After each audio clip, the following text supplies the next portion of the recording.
Hey everyone, and welcome back to the Deep Dive.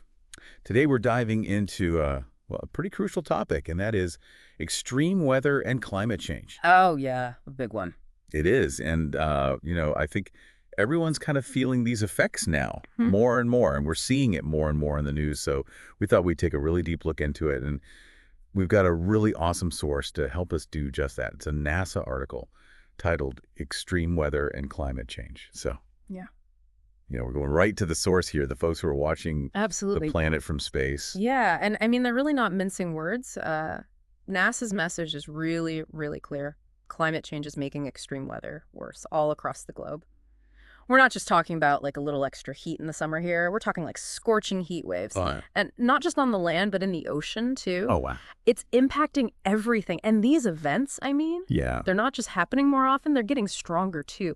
Think about it like the average heat wave now, it lasts almost 5 days longer than it did back in the 1950s. Wow, 5 days. That's a long time. It is, and it's a huge change, and it's really impacting people, Mhm.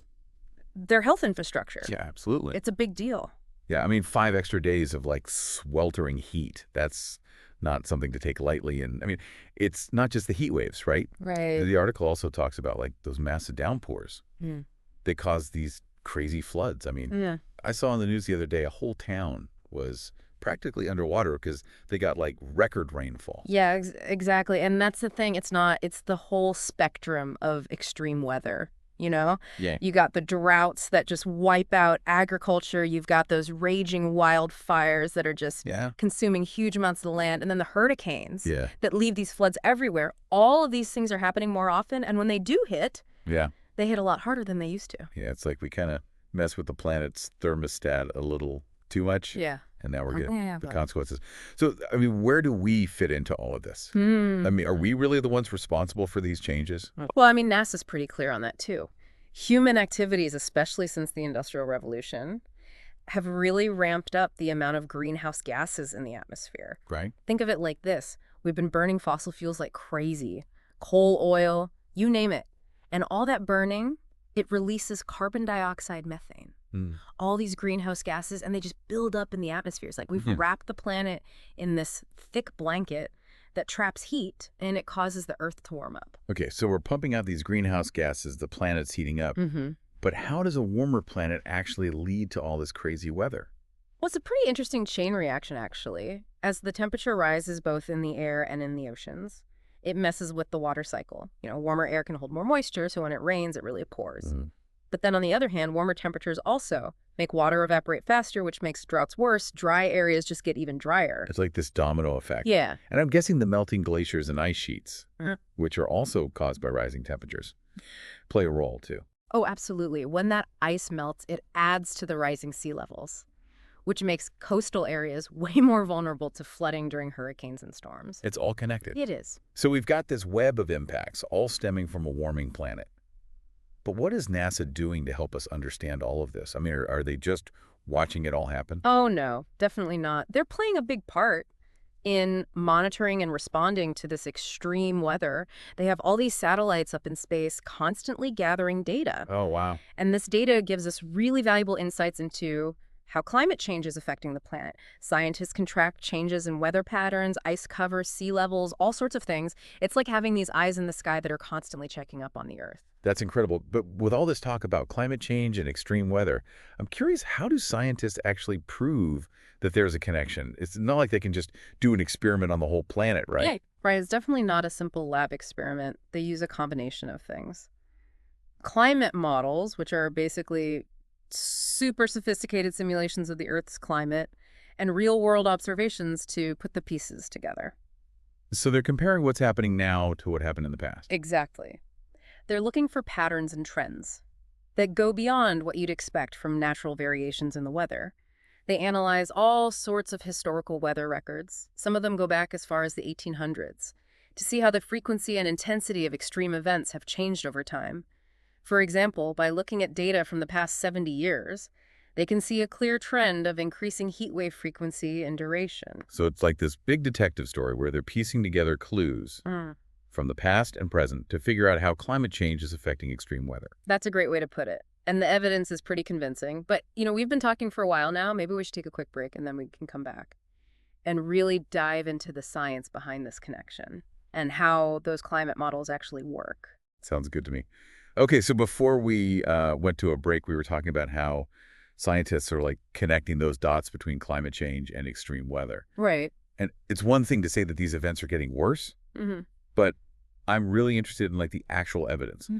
What makes scientists so sure about this link? Well, it really comes down to two main things. We've got the historical weather data, and then we've got these climate models. Okay, let's start with that historical data then. Yeah. What kind of records are we talking about, and like how far back do they actually go? We're talking about records of like everything. Temperature, rainfall, wind speed, sea level, all those different weather variables. It's like having a diary of the planet's weather for centuries. Wow. Some of these records go all the way back to the 1800s, so we can get a glimpse of what the climate was like back then.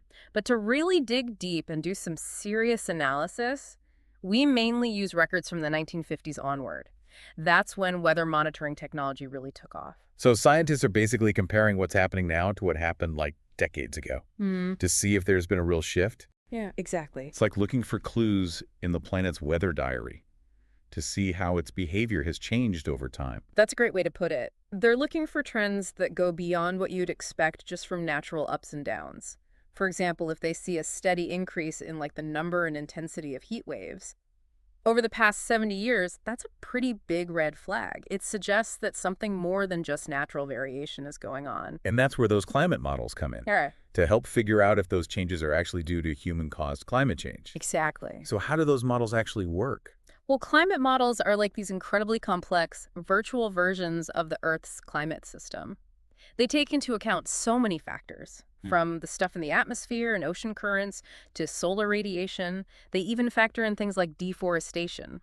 So how do scientists use these models to study extreme weather? Well, they can do some pretty amazing things with these models. For instance, they can run simulations to see how the climate would have evolved over the past century, but without any human influence. So they're creating like an alternate reality where humans haven't been pumping all those greenhouse gases into the atmosphere. Precisely. And you know what they found? Those simulations don't match up with the actual historical data. The models that leave out human activities, they just can't reproduce the warming trend we've actually seen over the past century.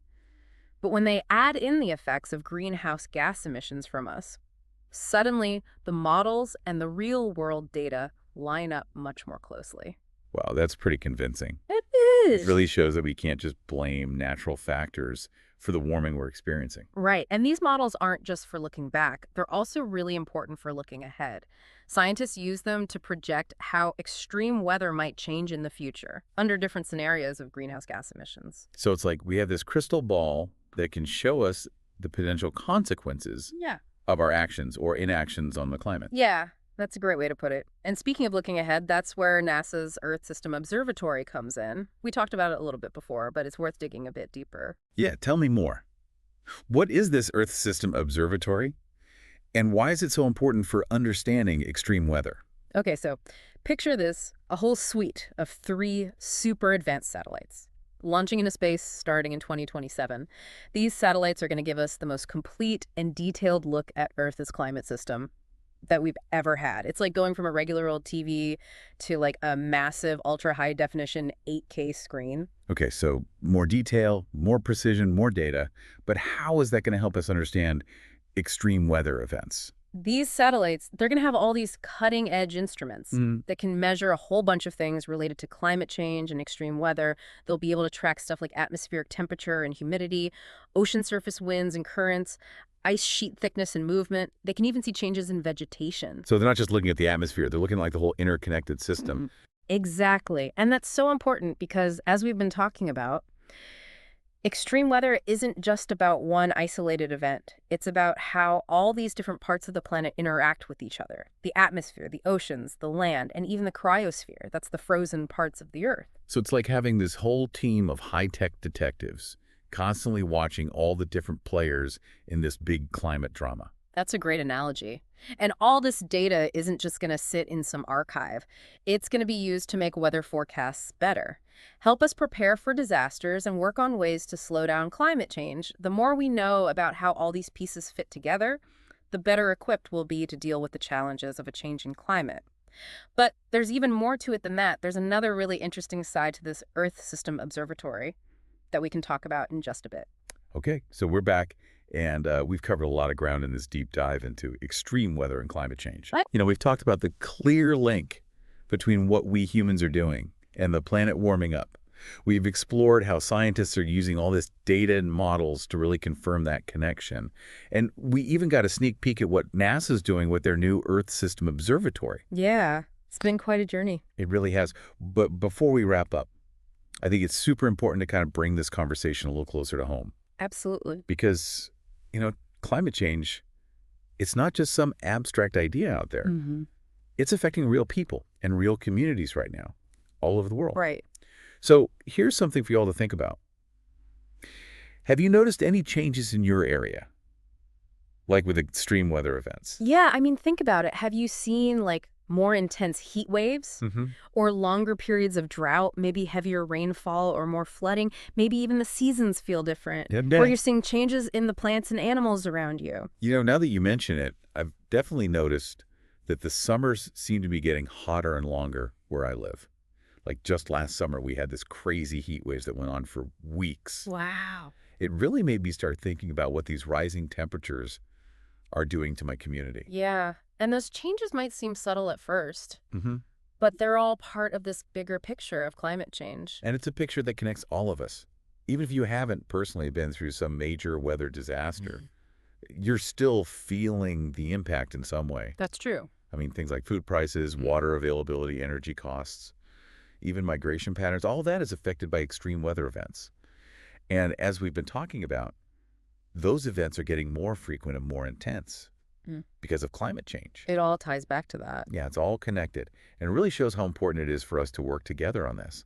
We're not just passive bystanders in all of this.